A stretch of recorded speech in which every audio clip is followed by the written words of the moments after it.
Okay, it's November 10th, 2023. This isn't going to be a geo rant, although I'm going to talk about geology. I got a few minutes here. I'm pretty confident anyway. So I think it's a great day out. We're at 44 degrees Fahrenheit. I forget what that is in Celsius. It's not 10. I think it's 9 or 8. Anyway, something 8 or 9. Anyway, I want to talk about what I'm doing for the rest of the year and through the spring. But first, I do have a YouTube shop. You can see it below. It's not in the links. It's actually under the screen. If you can, go ahead and look at it. Holidays are coming up, whatever. I also have Redbubble. I personally like Redbubble better. I think they have higher end and more variety of products for sure. That'll be in links, and I also will link to some of my books. I have some good news and bad news. Bad news is I'm not going to produce any more books probably for the rest of the year.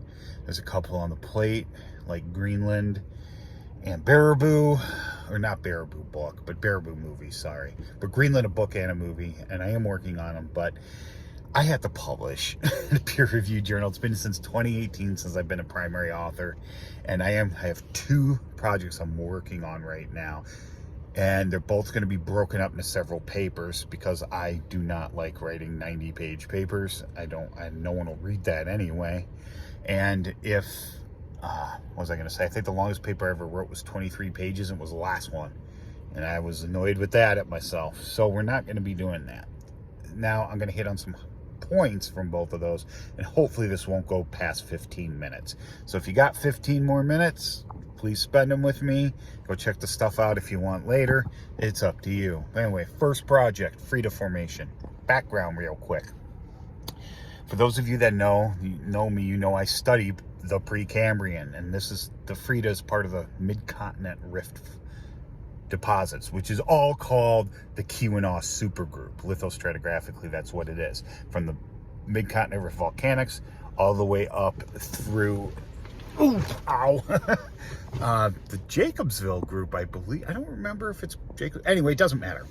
Definitely through the Oronto group, which the Frida is the highest formation of. I can't remember half that. But anyway, those of you who see me before know I redefined the Jacobsville group 2016. I redefined the Copper Harbor conglomerate and the Copper Harbor formation back in 2018, and now I'm doing the Frida. The Oronto group consists of basal Copper Harbor formation, the middle Nonsuch shale or formation, and the upper Frida. I am never going to touch the Nonsuch because even though people call it the Nonsuch shale, there's a lot of sand in it. There's a lot of, or not a lot, but there are some gravel. There's some conglomerate to it, very thin beds. The lithologies grade in too gently to really discern a lot of the times. I mean, there are a couple places the entire formation's exposed, and you can break it out in that area, but past there it breaks down. Anyway, I digress. Frida formation. Why am I doing the Frida? Well, because when I was doing the Jacobsville and Copper Harbor, I noticed the Frida could be divided into members. It just often they're in the same place. So, so I would go there and whatnot and, notice that. And it's going to be divided into 5 members. The first paper is just defining one member, and that's the Bear Lake. What is the Bear Lake? Well, it's a latite. It's the only part of the formation that is not sedimentary. Latite is aphanitic igneous. It has more K-spar in it than basalts do, but less, what is that side called? It doesn't matter. It's right in the middle at the bottom of the QAPF. I am in prime form today, let me tell you. I don't have my book back here. So it's not an intermediate rock. It's not a felsic rock. If I had to place it, I would say it's closer to intermediate. It's definitely not felsic. It doesn't have enough silica in it, but it does have a lot more K-spar in it. So like an andesite, it's intermediate. I would say that for the most part. Now, it should be a basalt, but the fact that it had to go through these bottom 3 clastic deposits to, and absorb some of that country rock, it's pulled the feldspar more towards the K-spar side than the plagioclase side. Silica, probably not that much. The silica, there are bits of Frida sandstone in this latite, like within the first meter of the contact. We found the contact, me and my assistant. No one else has ever found it. And it's a new exposure. It has to be. You can tell it's the only exposures now are in this creek, Sunmount Creek. You got the creek goes this way. It's almost straight in this area. Actually, it goes this way. Goes in the northeast. Comes down like this. You can tell there used to be a bend here. Used to be a meander. That has pretty much been abandoned. So this is new cut off. So how long it'll be exposed, I don't know, whatever. But it is the contact for sure. Even the Frida's baked a few centimeters in.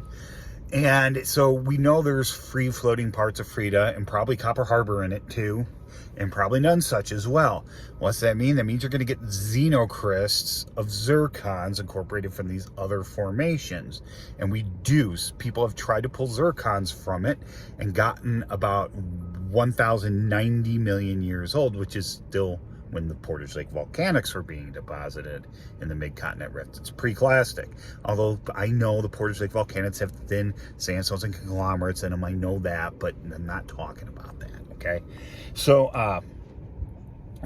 it has to be a xenocryst. You might be like, well, Steve, you're just trying to fit the square peg in a round hole. No, I'll explain here. So it's not surprising that we find those. We did try to date it. Me and Malone tried to date it. We broke down the, I don't know what it was, 13 kilograms of latite, and we didn't find a single zircon, not a one.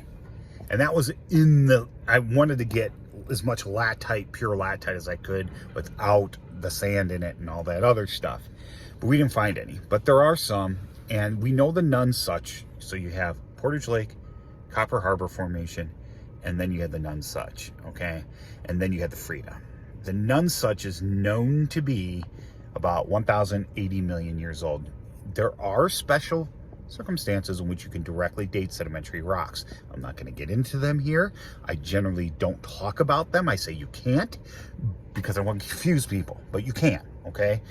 Under certain circumstances, 99% of the rocks on Earth, sedimentary rocks, you can't do this with, okay?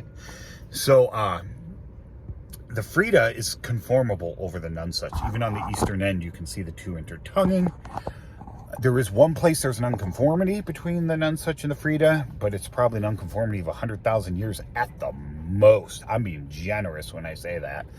And it's in a special area. It's in an isolated plunging syncline that just interrupts in the middle of the standard stratigraphy around the Porcupine Mountains. And that's probably the reason why it's there. Now, so I'm doing the Bear Lake. We don't know how old. The Frida has to be between 1,080 and 950 million years old. But there is an unconformity between it and the overlying Jacobsville. So that's the bracket, but it's probably all Mesoproterozoic. I would be shocked if the Frida was younger than 1,035 million years old, the top. You know, we know the bottom is because it's continuous. There's no unconformity no notable unconformity at the bottom, just that one isolated one in the field. So, and they do intertongue, so at least somewhere it was continuous. So it has to be that age. Now, we don't know if the latite is an intrusion or a surface flow. From the contact, I did measurements of the Frida and the latite, and they're very consistent with an intrusion. Extremely consistent. But that doesn't mean it is. I mean, even a surface flow has to intrude to get to the surface. It has to intrude something to get there. So we could be on the edge. There do seem to be fingers of it in the creek, like, you know, something like that. But, you know, talks for other times. Anyway, so it could still be a surface flow. That's why we need a date. It has been attempted to be dated using whole rock, usually potassium argon, other than the failed uranium lead. But the margin of errors are too big. Like one is 1,062 million years, which is consistent, but it's plus or minus 32 or 34 million years. So that's a 68 million year margin of error. It's horrible. It doesn't give us any new information. Another date I think is around 1,007 million years, which would mean it's an intrusion, but that margin of error is huge too. So we need a better date if we ever get one, if it's possible. Sometimes you can't. So, and this thing is about 390 meters up from the base of the Frida, and the Frida's total thickness is 4,700 meters around there. So it's pretty thick. So if this is a surface flow, we should get a date of about 1,075 to 1,000 79 million years ago. I don't know. We can't do sedimentation rates on the Frida or any of the Oronto group because they're terrestrial deposits, and you shouldn't be trying that anyway. Because it doesn't mean much. We know that now. And these are not marine deposits on a stable subsiding platform anyway. Marine platform, I mean. So, yeah, because the Copper Harbor, for as thick as it is, it's only took about 9 million years max to be deposited, and I think it's 3,000 meters thick. So yeah, that's what happens when rifts fail. They subside rapidly because there's no more magma chambers. They all collapse. The magma's gone. That pressure isn't there to keep it up, so they collapse. So you get a lot of sediments coming in real fast. Anyway, it is the youngest intrusion of the mid-continent rift that we know of, or surface flow. It doesn't matter in the Frida. But so the Bear Lake I'm formalizing as a member. The reason why I'm doing that and not a flow or a bed is, one, we don't know if it's a flow or an intrusion, and two, the rest of the members in the Frida are sedimentary. This is an anomaly. It's not, so that's why I'm not using flow or bed or any lithogemic terms. Even though it's only about in an area of 1.5 square kilometers, it's lithologically distinctly different to be a member instead of just like a bed or a flow. Plus, it may still have economic use, so it's legit. All right. Now, the other 4 members are going to come in probably 2 more papers. I haven't decided yet. I'm not going to make 4 more papers. Not going to make one for each member. That'd be too cumbersome. Plus, the sedimentary units are more genetically related than the latite. The latite I could obviously pull out as a separate one. Not a big deal.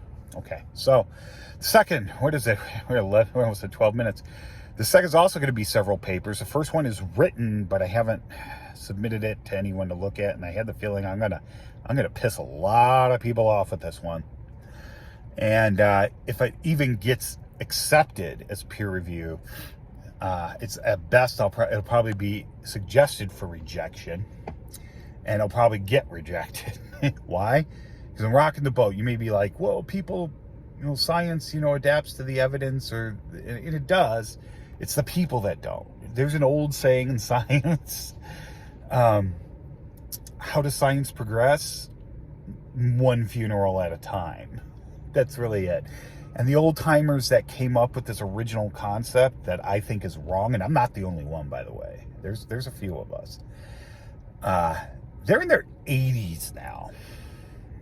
And they couldn't even accept the detrital zircon for the Jacobsville group. They're trying to argue their way out of the data. I mean, we had 2,500 zircons for that. It's definitely younger than 950 million years. I mean, you can't, an anomaly or 1 or 2 zircons, you could argue. But as many as we had, no, you're just being bullheaded. Anyway, but basically, I'm trying to demonstrate, and I'm trying to demonstrate a negative, which is also a big pain in the butt, that the Niagara Fault Zone does not exist. Now, when I say Niagara Fault Zone, I'm not talking about Niagara Falls. I'm not talking about the St. Lawrence Rift. I'm not even talking about the Niagara Escarpment. These are all much younger than the supposed Niagara Fault Zone. The supposed Niagara Fault Zone is around 1,080 million years old. Okay? 1,800 million years old. So about 800 million years older than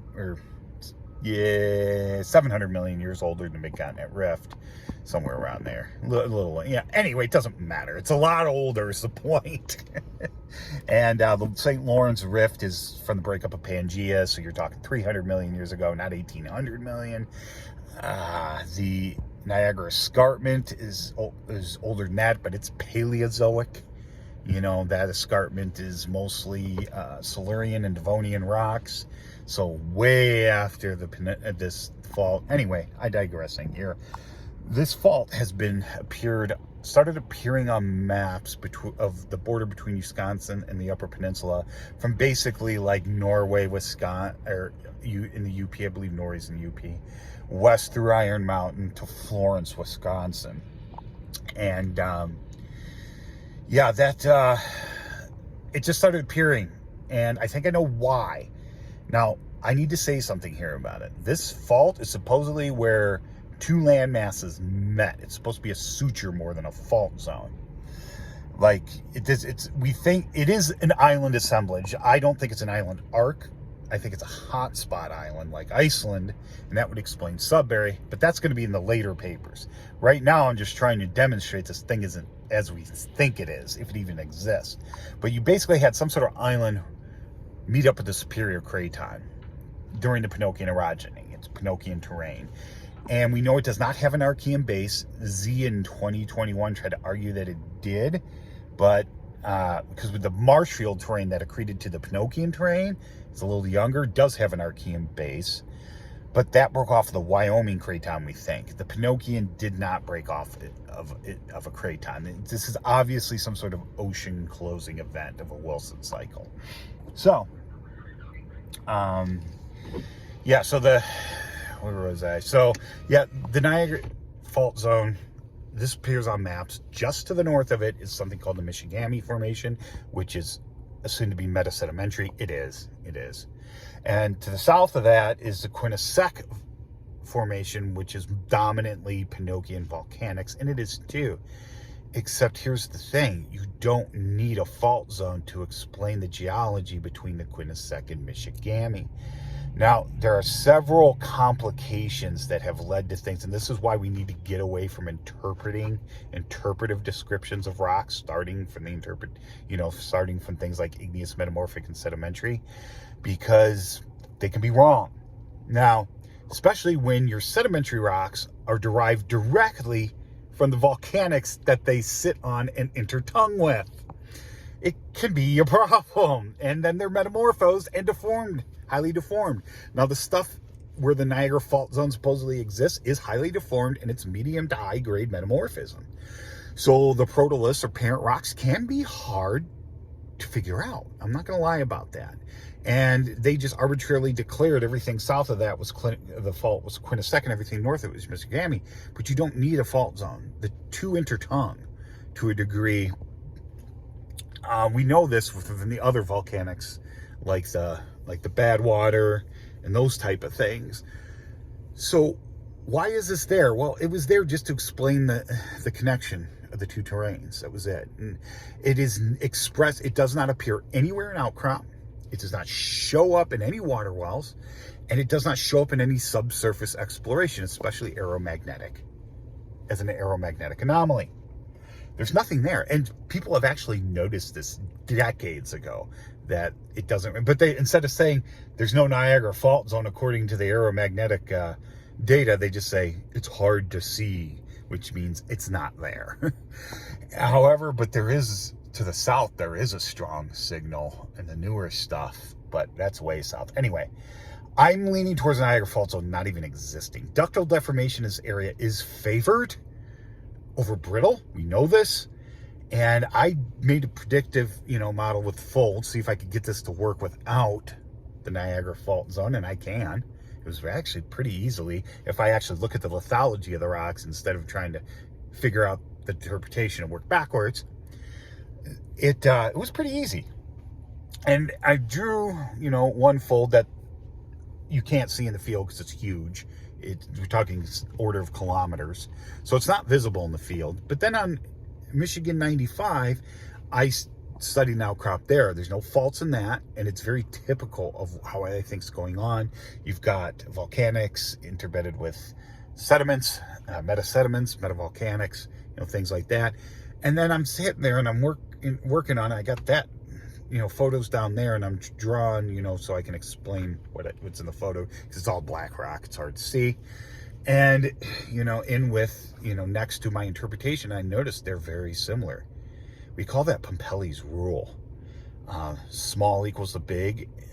You can get the larger structure reflected in smaller structures. And we see this at Baraboo Quartzite at Devil's Lake.